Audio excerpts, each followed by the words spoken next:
Cricket পাড়ায় গুঞ্জন ২০২৭ বিশ্বকাপে খেলবেন সাকিব আল হাসান। ভক্তদের অপেক্ষা পুরাচ্ছে।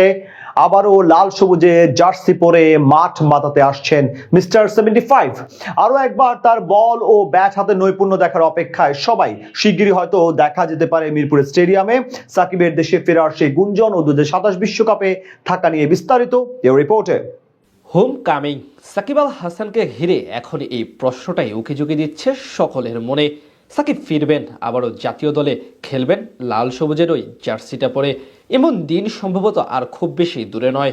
দেশের ক্ষমতা পরিবর্তনের সাথে সাথে সাকিব আল হাসানেরও ভাগ্যের দুয়ার খুলে যেতে পারে। এবার বাংলাদেশের ইতিহাসে এ যাবৎকালে সর্বশ্রেষ্ঠ ক্রিকেটার সাকিব আল হাসান মাগুরার ফয়সাল থেকে বিশ্ব দরবারে নাম্বার 1 হয়ে উঠেছেন তিনি। তাকে ছাড়া বাংলাদেশ দল ভাবা এক প্রকার অকল্পনীয়। তবুও গেল ১.৫ বছর ধরে জাতীয় দলের বাইরে তিনি। সবশেষ ভারতের বিপক্ষে কানপুর টেস্ট দিয়ে বাংলাদেশের অধ্যায় অসমাপ্ত করে রেখেছেন তিনি। এরপর থেকে তার জাতীয় দলে ফেরা এক প্রকার অনিশ্চয়তায় ঢেকে যায়। তবে দেশের পালাবদলে নতুন করে গুঞ্জন উঠেছে বাংলাদেশে প্রত্যাবর্তন করতে পারেন সাকিব আল হাসান। নতুন ক্ষমতাসীন দলের কর্মী, শীর্ষ দলীয় হর্তাকর্তাদের কথাতে সেই আশাই দেখতে পারেন মিস্টার 75 এর ভক্তরা। সাকিব আল হাসান আরেকবার জাতীয় দলের হয়ে খেলতে পারবেন কিনা এমন প্রশ্নের জবাবে এর আগে মহাসচিব ইতিবাচক বার্তাই দিয়েছিলেন।